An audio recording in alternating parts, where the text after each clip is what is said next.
नमस्कार, मैं हूँ डॉक्टर संतोष मानव और मेरे साथ हैं झारखंड के वरिष्ठ और बलिष्ठ पत्रकार शंभुनाथ चौधरी। फिर कोई वीडियो जारी किया है? हाँ, इरफान अंसारी ने एक वीडियो जारी किया है जिसमें उन्होंने कहा है, उनका तो अपना अंदाज़ है, वीडियो जारी किया कि मैं अपने समर्थकों को अलर्ट करना चाहता हूँ कि भाजपा की कुछ लड़कियाँ, ये शब्द है उनके, भाजपा की कुछ लड़कियाँ अपने कपड़े फाड़ सकती हैं, आरोप लगा सकती है और हमारे कार्यकर्ताओं को फँसा सकती है। तो मैंने इसकी सूचना जो है विभाग को दी है और उनको अलर्ट रहने को कहा है। मैं पहले से अलर्ट कर रहा हूँ। अब ज़ाहिर है कि अब इरफान अंसारी ल इस तरीके का आरोप लगा रहे हैं, सीता सोरेन भी तुरंत जवाब देने आएँगे और उन्होंने कहा कि इरफान अंसारी अगर इस तरीके की बात कर रहे हैं, तो मुझे तो आशंका ये है कि इस तरीके की कोई घटना अंजाम देने की तैयारी है। लड़कियों की सुरक्षा जो है, महिलाओं की सुरक्षा जो है वो हमारे इलाके में खतरे में है। उन्होंने चुनाव आयोग को ट्वीट किया है, जामताड़ा के रिटर्निंग अफसर को ट्वीट किया है। तो अ, मतलब आखिरी चरण में भी जो है इरफान अंसारी से जुड़ा हुआ जो विवाद है और उनका जो बयान है उससे वो चूकते नहीं हैं।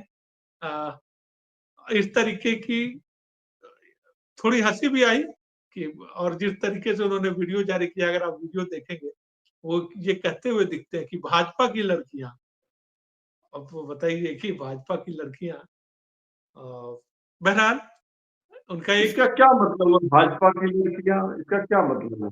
मतलब अब मतलब भाजपा मतलब की ये महिला कार्यकर्ता? हाँ, महिला कार्यकर्ता या किसके लिए कह रहे हैं कि उनको आशंका है कि भई हमारे खिलाफ जो है वो सहानुभूति गेन करने के लिए कोई इस त उनकी उनको आशंका है कि इस तरीके की चीज़ हो सकती है। क्या तो करेंगे? मतलब कपड़े फाड़ के क्या बोलेंगे? अ, भई अब वही कि हमारे कार्यकर्ताओं को फँसाने की कोशिश हो सकती है, कोई इल्ज़ाम लगाया जा सकता है उन पे कि आबरू लूटने की कोशिश की इसने और इस तरीके का माहौल बदलने के लिए इस तरीके की कोई घटना जो है वो अंजाम दी जा सकती है। ये उनका कहना है और इस पे सीता सोरेन ने कहा है कि वो जो है इस तरीके की घटना को अंजाम देने की शायद तैयारी कर रहे हो और पहले से बचाव के लिए इस तरीके की बाउंड्री बना रहे हो, इस तरीके का प्लॉट रच रहे हो, ऐसा हो सकता है। तो अजीब हाल है। अच्छा, आरोप प्रत्यारोप का सिलसिला यही नहीं है। आप देखिए बीजेपी और जेएमएम में आज साइलेंस पीरियड था, मतलब आज किसी तरीके की प्रेस कॉन्फ्रेंस नहीं हो सकती। लेकिन सुप्रियो भट्टाचार्य आए, पहले प्रेस कॉन्फ्रेंस करने आए, जेएमएम के प्रवक्ता हैं, केंद्रीय महासचिव हैं और उन्होंने प्रेस कॉन्फ्रेंस करके भाजपा पे आरोप लगाया कि साइलेंस पीरियड में भी इनके बड़े लीडर्स और इनके सोशल मीडिया हैंडल पे वीडियो चलाए जा रहे हैं और प्रचार किया जा रहा है, वोट मांगा जा रहा है। ये चुनाव आचार संहिता का उल्लंघन है। हम लोग बार-बार इसकी शिकायत चुनाव आयोग से कर रहे हैं, लेकिन चुनाव आयोग इस मामले में कार्रवाई नहीं करता। उन्होंने ये भी आरोप लगाया कि चंदन कियारी में बीजेपी के जो उम्मीदवार हैं अमर बाउरी, उन्होंने हमारे कार्यकर्ताओं के साथ जो है वो मारपीट करने की कोशिश की और भय का माहौल वहाँ पे बना रहे हैं। पलटवार में तुरंत बीजेपी ने भी प्रेस कॉन्फ्रेंस की अपने प्रदेश कार्यालय में। उसके प्रवक्ता प्रतुल सहदेव और शिवपूजन पाठक आए और उन्होंने कहा कि जेएमएम को हार का खतरा सता रहा है, इसलिए इस तरीके का अनर्गल आरोप लगा रहे हैं। अ, उन्होंने ये आरोप लगाया कि बरहेट में हमारे प्रत्याशी गमालियम हेम्ब्रम को धमकाया जा रहा है और खबर ये है कि उनको अभी सीआरपीएफ की सुरक्षा मिली है। तो इस तरीके का आरोप-प्रत्यारोप जो है वो साइलेंट पीरियड में भी किसी ने नहीं माना और एक-दूसरे के खिलाफ आरोप जो है, यही हाल जामताड़ा में हम लोगों ने देखा। अब देखिए इसका मतलब है, इससे ये समझ में आती है बात कि लड़ाई जो है वो बहुत काँटे की है और कोई भी स्कोर करने का या एक-दूसरे पे को बढ़त लेने का कोई मौका देना नहीं चाहता है। तो जामताड़ा की क्या खबर है? भाई, इरफान अंसारी इतना व्याकुल क्यों हो रहे हैं? क्या हवा उनके खिलाफ बह रही है? नहीं, ये तो है कि सीता सोरेन ने उनको बहुत कड़ी चुनौती दी है। ऐसा नहीं है कि इरफान अंसारी के लिए बहुत आसान है लड़ाई, ऐसा नहीं कह सकते आप।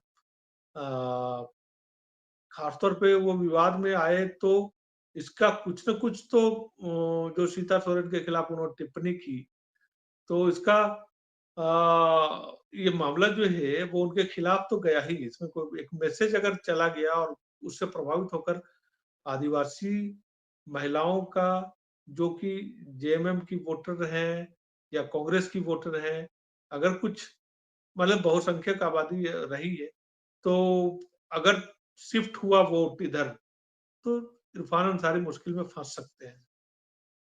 हम्म। हवा टाइट है, हाँ, इसीलिए हवा ऐसे बयान आ रहे हैं। हाँ, हवा कोई टाइट है। आदमी जब सुविधि में होता है, आराम में होता है, तो इतना उछल तो नहीं करता है। हाँ, बहुत और कुछ उछलने का मतलब होता ही है कि दिक्कत में है। अच्छा, इतना ही नहीं, देखिए चुनाव से पहले, 1 दिन पहले और भी बहुत तरह का खेल हो रहा है।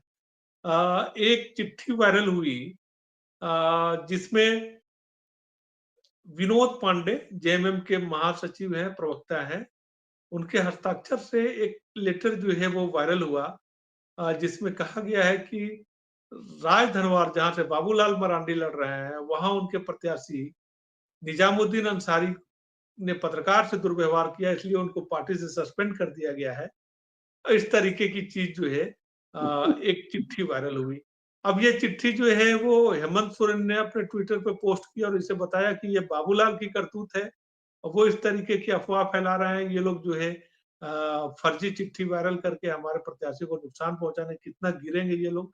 तो इस तरीके के आरोप प्रत्यारोप का, एक दूसरे के खिलाफ चिट्ठियां वायरल करने का, फर्जी जो है वो भी सिलसिला चल रहा है। तो तमाम हथकंडे आजमाए जा रहे हैं। अ, पहले फेज में तो हुआ था, जमाते इस्लामी के नाम से कोई चिट्ठी वायरल किया गया कि हाँ, मुसलमान से कहा गया है कि इंडी गठबंधन को वोट दें, इंडिया गठबंधन को वोट दें। हाँ, और भी एक और इस चरण में भी हुआ कि धनंजय सोरेन, जो बोरियो से कैंडिडेट हैं, लोबिन हेम्ब्रम के खिलाफ, धनंजय सोरेन जो जेएमएम के कैंडिडेट है, उनका एक पोस्टर वायरल हुआ, जिसमें तीर धनुष का निशान है और तस्वीर जो है वो उसमें लोबिन हेम्ब्रम का लगा हुआ है, जो बीजेपी के कैंडिडेट है, जो कि हमेशा से रहा है। तो कहा गया कि भाई इसके पीछे की वजह ये हो सकती है कि कम पढ़े लिखे जो आदिवासी हैं वो लोबिन हेम्ब्रम को देखकर ये समझे, उसकी तस्वीर देखकर, कि ये धनंजय सोरेन उन्हीं का निशान है और तीर धनुष पे वोट जो है वो पड़ जाए, एक मैसेज देने की ये कोशिश हो। पता नहीं वो पोस्टर किसने लगाया, क्या किया। अच्छा, एक दूसरे के खिलाफ पैसा बांटने का, एक दूसरे पे हमले का, दीपिका पांडे सिंह ने भी आरोप लगाया कि आज उन पर हमले की कोशिश हुई, उस अशोक भगत, उनके जो बीजेपी के कैंडिडेट है। तो इस तरीके का आज पूरा का पूरा दिन जो आरोप प्रत्यारोप का रहा एक दूसरे के खिलाफ। अब आखिरी चरण, इसका मकसद यही है कि किसी तरह जनता की सहानुभूति जो है वो हासिल हो जाए, या हो सकता है इस तरीके की वो घटना हो भी रही हो, तो हो रही हो तो इससे भी पता चलता है कि मुकाबला कितना कड़ा है। मतलब किसी को कम नहीं मानना चाहिए। अगर यह गठबंधन 39 के पास है तो वह गठबंधन भी 39 के पास है। एक दो निर्दलीय आ जाएं, एक दो हमारे ये जयराम महतो आ जाए। एक एक बात, एक राजनीतिक टीकाकार है, उन्होंने एक बात कही, अगर उनकी बात, और उन्होंने कहा कि बीजेपी ने, वो पहले दिन से ये देख रहे हैं और ये समझ रहे हैं, जो बॉडी लैंग्वेज है, या बीजेपी ने जिस तरीके का एफर्ट लगाया है, कि वो किसी भी कीमत पर झारखंड में किसी भी कीमत पे सरकार बनाने के मूड में है। नंबर्स आए तो सही, नंबर्स ना आए तो सही, तो सही। लेकिन शायद, हाँ, ये जो है, अब पता नहीं उनकी बात में, ये मेरी बात नहीं है, लेकिन उन्होंने ये बात कही जो मैंने अब तक हाँ भाई, अ, खतरनाक लोग हैं। एक दो सीटें कम हो जाए तो वो इस्तीफा दिलवा देंगे। एक दो से इस्तीफा दिलवा के बहुमत साबित कर देंगे। हाँ, तो देखिए अब क्या है, किस तरीके से चीजें चल रही हैं, किसी भी तरीके से हो सकती है, या पार्टियां टूट भी सकती है ना। 7, 8, टूट 10 भी सकते। नंबर तक की जो 10 तक जो सीटें ले आए पार्टी, उस पार्टी को तोड़ना जो है वो अ, बहुत कठिन नहीं है। 2014 में हम लोगों ने देखा था कि भाजपा और आजसू के गठबंधन को बहुमत हासिल था, बहुमत मिल चुका था, रघुवर दास आराम से सरकार बना रहे थे, लेकिन इसके बावजूद रघुवर दास ने जेवीएम से जो 7 लोग जीते थे, उसमें से 5 लोगों को तोड़ लिया था और भाजपा का बहुमत जो है, वो बना दिया था। इससे जो है गठबंधन की सहयोगी जो पार्टी है कि आजसू का दबाव में सरकार नहीं चलेगी और अपना पूरा नंबर जो है उन्होंने जुटा लिया था। तो भाजपा इस तरीके के गेम में जो है वो माहिर खिलाड़ी है, माहिर है और उसका इतिहास रहा है। तो हो सकता है कि भाजपा जो है इस तरीके से भी नंबर गेन कर सकती है, आप कह नहीं सकते। तो ये पार्टियां खास तौर पे जिनके कम नंबर से जीत कर आने वाली पार्टियां हैं, उनको बहुत होशियार रहने की जरूरत होगी। उनके लोग जो है वो कैसे टूट सकते हैं, तोड़े जा सकते हैं।